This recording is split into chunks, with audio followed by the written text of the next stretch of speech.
Selamat datang di channel Mad Monkey, kembali lagi bersama saya Demi. Kali ini seperti biasa saya akan merangkum sebuah film yang tentunya adalah film baku hantam lagi pak. Nah, dan film yang saling menempeleng lagi ya seperti biasa aja nih, yang berjudul The Roundup yang rilis pada tahun 2022.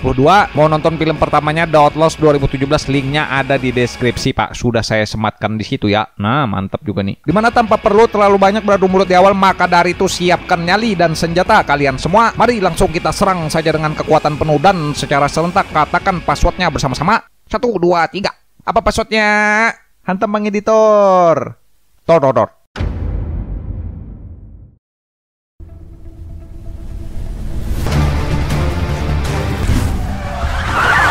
4 tahun setelah kejadian tumbangnya seorang kriminal yang bernama Jang Chen di film The Outlaw sebelumnya, kini rupanya sudah tidak terhitung banyaknya kriminal dan gangster Korea yang kabur ke luar negeri, yang kebanyakan dari mereka melarikan diri dan bersembunyi di negara-negara bagian Asia Tenggara, yang hal tersebut tentu mereka lakukan demi menghindari penyelidikan dari pihak polisi. Tahun 2008 tepatnya di kota Ho Chi Minh, salah satu bagian dari negara Vietnam, Sin pun memperlihatkan seorang pemuda culun pembisnis polos asal Korea yang bernama Choi Yong-gi yang saat itu ingin membangun sebuah resort dan melakukan pertemuan dengan sekelompok orang yang kelompok tersebut dipimpin oleh seorang pria bernama Kang Hae Sang. 우리 최 사장 리조트 짓기에는 딱이지.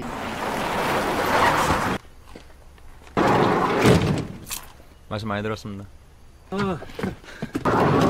Ketika Choi Yong-gi sang pemuda kaya raya ini mulai masuk ke dalam mobil, suasana pun seketika berubah menjadi tegang yang benar saja. Choi Yong-gi pun tiba-tiba dihajar habis-habisan, yang rupanya Kang ini ternyata adalah seorang kriminal kelas atas yang terkenal dengan kesadisannya, yang hari itu berniat ingin menculik Choi dan meminta tebusan jutaan dolar pada sang ayah.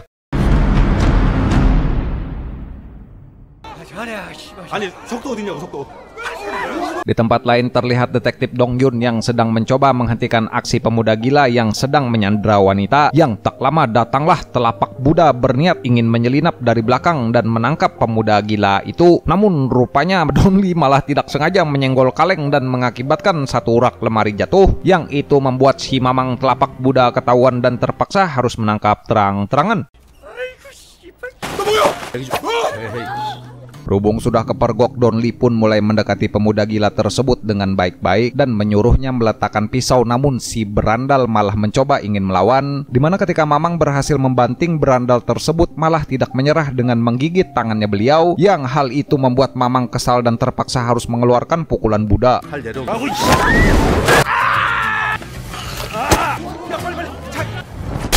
Ketika pemuda gila itu kini sudah pingsan, para warga pun memberikan tepuk tangan kepada si mamang Don Lee. Namun hal tersebut malah masuk berita koran yang melebih-lebihkan jika tindakan mamang adalah sebuah penindasan, karena si korban yaitu berandal kemarin rupanya telah dirawat di rumah sakit selama 12 minggu lamanya akibat pukulan Buddha yang padahal tenaga beliau masih belum dikeluarkan maksimal. 아유 새끼 요거 많이 컸어. 아니 무슨 느낌이 딱 있잖아. 아이고 괜찮아. 눈 가려가지고 난지 몰라. Tak lama datanglah Kapten Jun yang membawa surat perintah untuk Don Lee jika ia harus segera pergi ke Vietnam guna menemui seorang kriminal di sana asal Korea, yaitu seorang pria yang bernama Yoo Jung Hoon, dimana menurut keterangan Jung Hoon ini ingin menyerahkan diri dan segera ditangkap oleh polisi Korea dengan pengakuan jika ia merasa bersalah sudah hilap mencuri emas di toko perhiasan. 한 2박 3일 출장한다 생각하고. 가리봉도 금방 턴 새끼들. 유종훈이 알지? Meskipun Don Lee sedikit tidak percaya mana mungkin seorang kriminal menyerahkan diri ke polisi dari dalam lubuk hatinya, Don Lee pun harus tetap terbang ke Vietnam yang Kapten Jun kali ini akan ikut menemaninya, yang ketika Don Lee khawatir keluar negeri karena ia tidak bisa berbahasa Inggris sama sekali, Kapten Jun pun mulai berlagak pamer jika ia sangat fasih berbahasa Inggris. 나한테 지금 영어를 논하는 거야? 해봐. No onion. I like to order salad first. 아 우리 반장 멋있다. Tiba di bandara Ho Chi Minh di Vietnam, dua detektif kocak ini pun diperiksa petugas terlebih dahulu karena rupanya si kapten hanya sosokan jago bahasa Inggris yang nyatanya dua-duanya tidak bisa berkomunikasi, sehingga mamang pun dengan kocak berusaha bicara bahasa Inggris halo-halo, yang itu juga tidak berhasil. Namun beruntung tak lama petugas konsulat Korea datang menjemput niat membantu. 데스크 마석도입니다. 데스크. 예. 이런 우지 못한 해프닝을 다 버리고 있네. Setelah dibebaskan dari pemeriksaan, mereka bertiga pun pergi makan mengisi perut di angkringan terdekat, yang di sana si Mamang melihat banyak gangster dan kriminal Korea yang berkeliaran dengan bebasnya. Dimana ketika besok Kapten Jun dan Mamang Donli pun tiba di kantor konsulat Korea yang panas tidak ada AC-nya, yang di sana Donli pun melihat poster orang hilang dari turis Korea yang begitu banyak. 전부 특이한 케이스가 돼가지고 저희로서는 회로사항이 많습니다. Yang mana menurut data petugas konsulat ternyata ada lebih dari 30.000 pengunjung warga Korea setiap bulannya. Namun kasus orang hilang malah semakin meningkat, yang diketahui mungkin motifnya adalah uang. Sehingga tak lama Jung Hun, yaitu kriminal yang ingin ditangkap dan menyerahkan diri, pun akhirnya keluar. Yang si Mamang di sini masih tidak percaya jika Jung Hun ini ingin menyerahkan diri karena hati nuraninya. 야, 아유 얄밉게도 쳐먹네. 여기를? Dimana seperti biasa Mamang Donli pun merubah tempat tersebut menjadi ruangan kejujuran, sehingga kapten pun langsung menutup CCTV agar si Jung Hun bisa merasakan tamparan Buddha. Dimana ketika dihantam pukulan pemecah gendang telinga, Jung Hun pun mengaku jika ia sebenarnya ingin dibunuh oleh temannya Jongdu. Yang Mamang Donli pun pergi menemui Jongdu karena ingin Jongdu juga ikut menyerahkan diri. 잘 봐줘.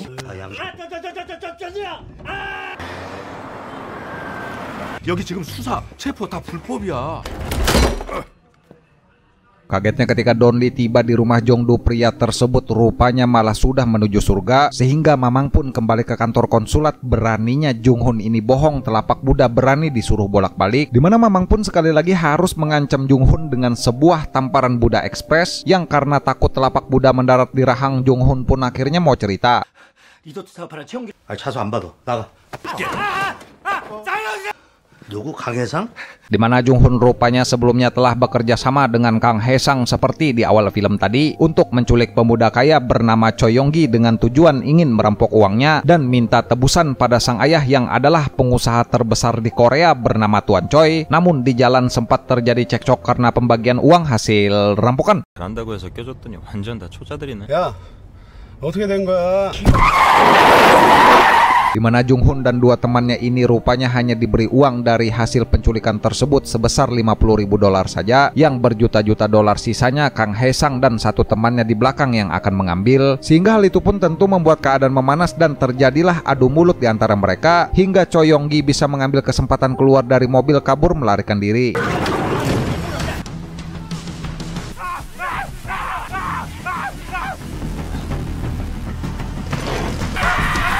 Ketika Choi Yong-gi berhasil kembali ditangkap, disinilah kita akan diperlihatkan dengan sadisnya si Mamang Kaisang yang membacok Mamang Choi dengan sangat brutal dan satu teman Jung Hun yang tadi petantang petenteng. Dimana Jung Hun dan rekannya pun disuruh untuk mengubur mayat Choi Yong-gi dan satu berandal yang tadi. Dan itulah alasan kenapa Jung Hun ingin ditangkap polisi saja, karena sangat takut dibunuh oleh Kang. 거기. 돈 들어오고 나니까 이 새끼 눈빛이 바뀌더라고요. 그리고 이틀인가 있다가 돈이 입금됐고. 죄송합니다. Mendengar cerita tersebut, Donli pun menelpon Hong Suk untuk membuat sebuah laporan, yang kemudian pergi mencari lokasi tempat penguburan kedua mayat tersebut. Namun ketika ditemukan, tak lama polisi Vietnam malah datang marah-marah dengan membawa surat teguran karena Mamang Donli sudah semena-mena melakukan penyelidikan di luar daerah wewenangnya.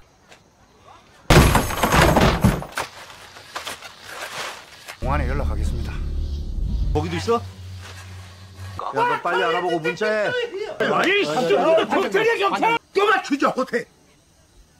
따라와. Beres ditegur, Mamang dan Kapten Jun pun mengunjungi tempat perjudian untuk mencari sebuah informasi, yang karena berani kasar dengan si Mamang berandalan pun akhirnya merasakan nikmatnya tamparan Buddha. Sehingga keributan pun lantas terjadi dan membuat si bos langsung keluar menodongkan pistol. Namun petantang petenteng tak berakhir lama karena pistolnya berhasil direbut Donli.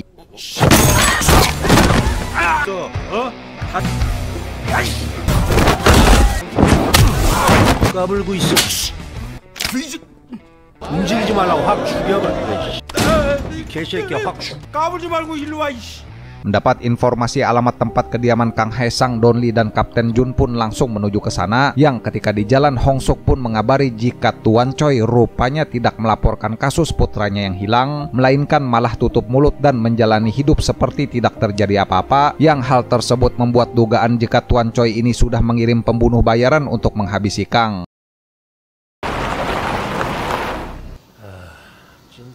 강혜상이 오늘 아침에도 나간 걸 봤습니다. Yang mana itu dibuktikan dengan sekelompok pembunuh bayaran suruhan Tuan Choi yang sudah tiba di rumahnya Kang Haesang untuk membunuh Kang dan mengambil kembali uang hasil rampokannya dulu. Sehingga ketika Kang pulang, disinilah kita akan disajikan scene baku hantam saling bacok berdarah-darah, yang meski rumahnya diserbu, Kang pun dengan tenang masuk ke dalam.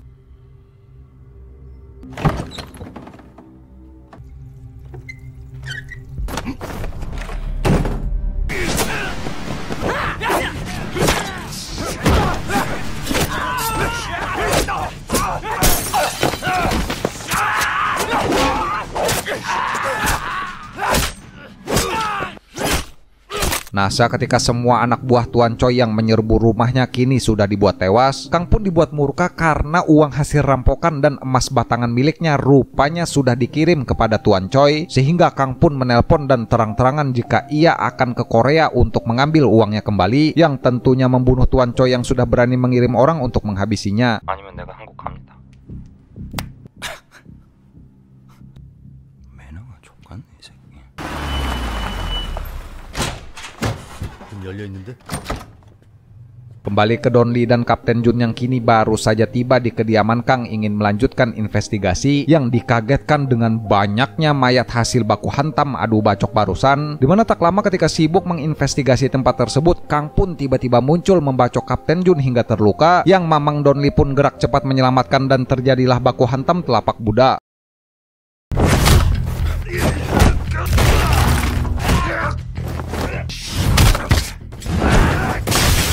Setelah terjadi perkelahian yang begitu sengit 2 lawan 1 antara Kang dan rekannya melawan si Mamang Don Lee, Kang pun akhirnya berhasil kabur melarikan diri berkat rekannya yang sudah menahan si Mamang, sehingga Mamang pun marah yang akhirnya mengeluarkan bantingan budak, yang setelah itu membawa Kapten mengobati tangannya ke rumah sakit.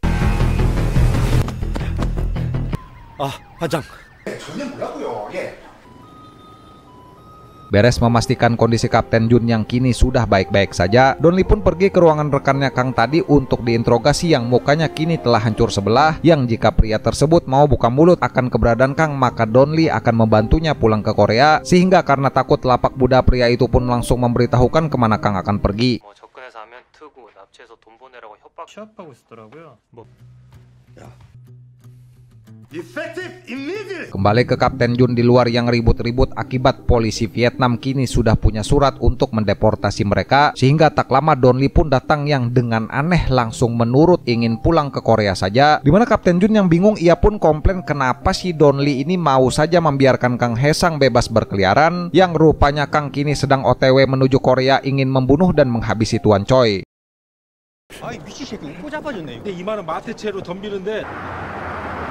Tiba di Bandara Internasional Korea, Don Lee pun langsung pergi ke suatu tempat untuk menemui seseorang, yang rupanya itu adalah si Bapak Kocak, mantan ketua gangster dari film sebelumnya yang mungkin kalian sudah tahu, dimana niat Mamang Don Lee ingin menemui Jang Isu ini adalah untuk menanyakan jadwal rute kapal penyelundupan dari Cina, karena Don Lee yakin jika Kang Haesang akan mengambil jalur laut untuk masuk ke Korea. 나도 이거 먹어라. Isu yang kesal karena selalu diperlakukan semena-mena oleh si Mamang dan datang saat dibutuhkan saja, Isu pun kembali dipaksa harus membantu karena biji telurnya hampir meledak ditangkap Mamang, sehingga Isu pun langsung menelpon dan benar saja tadi pagi kapal Cina telah tiba di pelabuhan, yang saat CCTV dicek di sana ada Kang Haesang sedang mencuri mobil. 스톱. 차량 수배 때려. Kembali ke area bandara, kita pun akan diperkenalkan dengan 2 orang pria Korea yang baru kembali dari Filipina, yang itu adalah pembunuh sadis yang dikenal dengan sebutan Jang bersaudara, dimana di kantor polisi akibat si Mamang Don Lee yang seenaknya melakukan penyelidikan di Vietnam, 2 orang ini pun akhirnya kena marah kepala polisi, namun dengan skill bacotan Kapten Jun pimpinan polisi itu pun memperpanjang waktu penyelidikan 1 minggu lagi. 이 새끼 이거 완전 형님이 세게 죽지. 내가 막을 수 있는 건 일주일이야.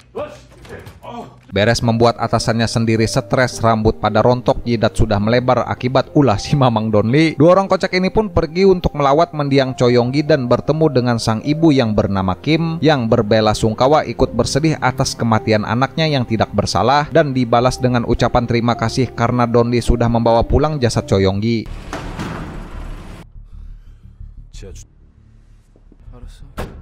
Kagetnya ketika Jang bersaudara tiba di basement parkiran bawah yang entah ingin mengincar siapa, Tuan Choi pun terburu-buru menuju lift turun dengan dua penjaga untuk menemui kelompok triad pembunuh dari Cina yang menunggu di basement karena disewa untuk disuruh memburu dan menghabisi Kang apapun yang terjadi. Namun secara mengejutkan setelah berbalik, rupanya salah satu penjaga Tuan Choi ini adalah Kang sendiri. Ketika Kang berpaling dan menatap Tuan Choi dengan ekspresi jahat meremehkan ingin menghabisi, Tuan Choi pun hanya bisa kebingungan karena rupanya Tuan Choi ini masih belum mengetahui akan wajahnya Kang, sehingga saat lift turun Kang pun dengan terang-terangan memberitahu jika dirinya lah Kang Haesang, pria yang ia cari, yang perkelahian baku hantam saling tusuk pun terjadi di dalam lift tersebut. 강 혜성입니다.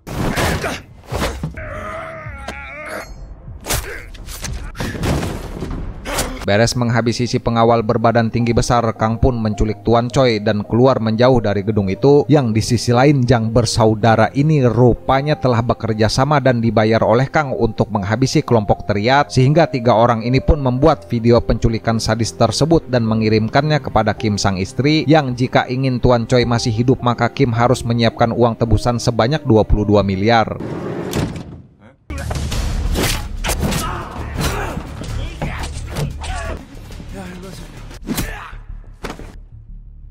Berhubung kini sudah tidak ada cara lain untuk menangkap si Mamang Haesang, Kim pun akhirnya mau bekerja sama dengan pihak polisi untuk menyadap percakapan telepon perihal pengiriman uang, sehingga mereka pun akhirnya sepakat di angka 2 juta dolar dan uang itu akan diberikan tunai secara langsung, yang Kim minta untuk ditemani oleh satu sopir karena Kim ini beralasan tidak bisa menyetir.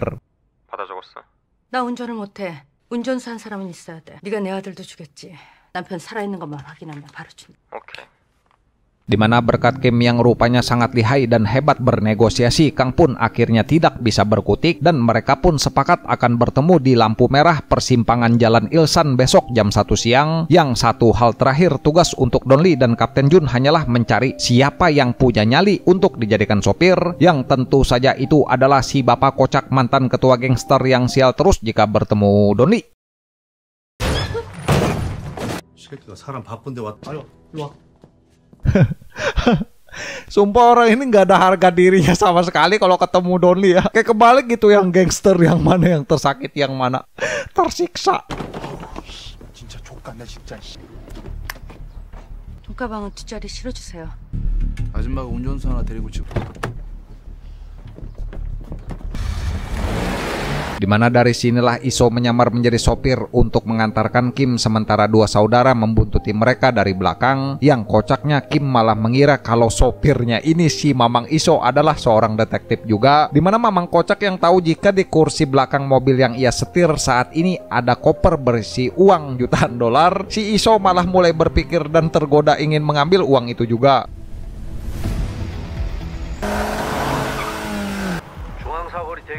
Ketika pukul mulai menunjukkan hampir jam 1 siang, formasi mata-mata detektif pun akhirnya dimulai, dimana ada Hong Suk, detektif muda yang mengendarai truk warna putih merah. Dong Gyun pergi ke area pabrik untuk mencari keberadaan Tuan Choi yang masih disekap, sementara Mamang Donli dan Kapten Jun akan mengkomandoi aksi mata-mata tersebut.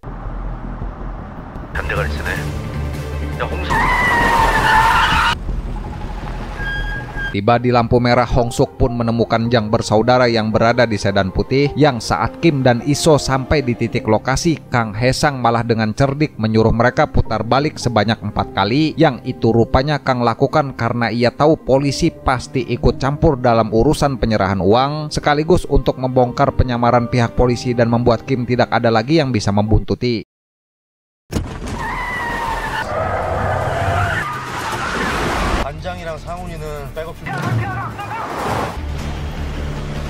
Dongyun yang di sisi lain tiba di sebuah gedung tua yang tidak terpakai. Ia pun akhirnya berhasil menemukan Tuan Choi. Namun Kang tiba-tiba keluar dan menikamnya menggunakan pisau dari belakang. Yang beruntung tak lama datanglah petugas polisi dan membuat Kang terpaksa harus kabur menggunakan mobil. Yang saat ditelepon Jang bersaudara malah mengkhianati Kang ingin merebut uang itu sendiri.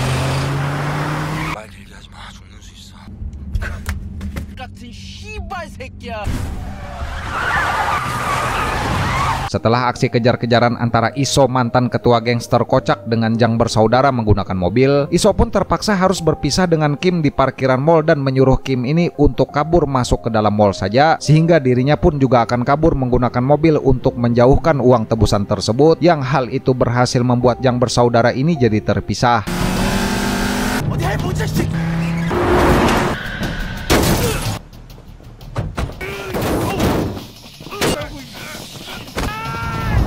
Ketika Hong Suk dan para detektif lainnya akhirnya berhasil melumpuhkan satu dari Jang bersaudara di area parkiran, cerita pun kembali menampilkan Jang satunya yang sedang sibuk mengejar Kim berlari kabur di dalam area mall. Yang beruntung ketika Kim berhasil ditangkap, datanglah Mamang Donli memukul Jang hingga terpental ke eskalator dan langsung membuatnya blackout pingsan akibat terkena 2 kali pukulan Buddha.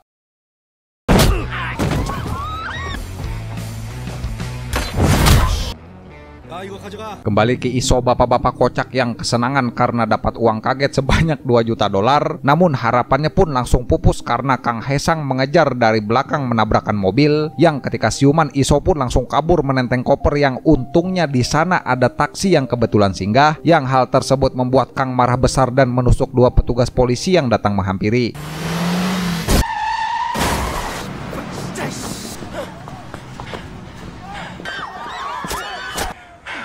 Tiba malamnya Kang pun kembali ke hotel untuk bersiap, yang kemudian tidak sengaja melihat berita di televisi jika dirinya kini telah menjadi buronan internasional dan Iso kabur membawa uang itu naik kapal menuju Cina, dimana Kang pun langsung bergegas ke pelabuhan untuk menghabisi Isu dan mengambil uang itu kembali. Yang di sini Isu pun berlagak kuat dan beringas mengatakan jika ia adalah mantan ketua gangster. Melihat Kang akhirnya mengeluarkan golok setengah dari dalam tas yang ia bawa, nyali Iso pun langsung menciut merelakan uang tersebut dan lebih memilih kabur saja. Sehingga ketika Kang pergi menaiki bus kota ingin kabur menghindari pemeriksaan polisi, Iso pun bergegas menelpon Donli karena ingin memberitahunya.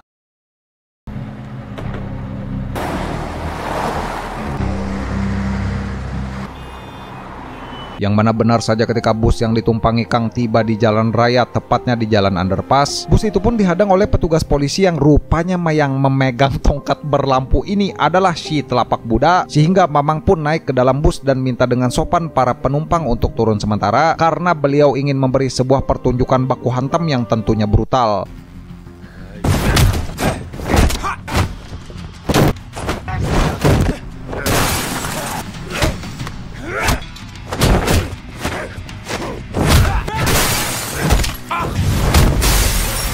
Beres baku hantam sengit dan menendang Kang hingga terlempar menembus kaca depan bus, telapak Buddha pun langsung memfataliti Kang karena masih berani mengancam ingin membunuh dirinya. Sehingga ketika Kang mukanya sudah penyak-penyok, Mamang Donli pun kabur karena Kapten Jun menanyakan kenapa bus segede gaban itu bisa hancur. Yang di sini barulah terungkap berita Iso kabur ke pelabuhan ternyata bagian dari rencananya Mamang.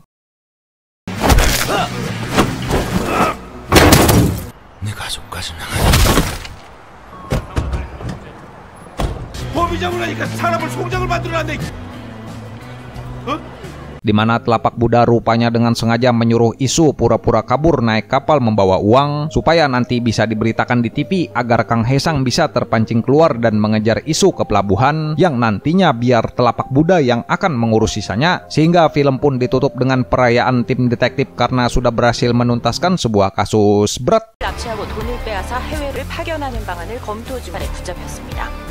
요만한 칼 하나 맞고 뭐가 엄살을. 자. 내가 그럴 줄 알고 오늘 이번에 인산주 30년이야. 아이고 고맙습니다.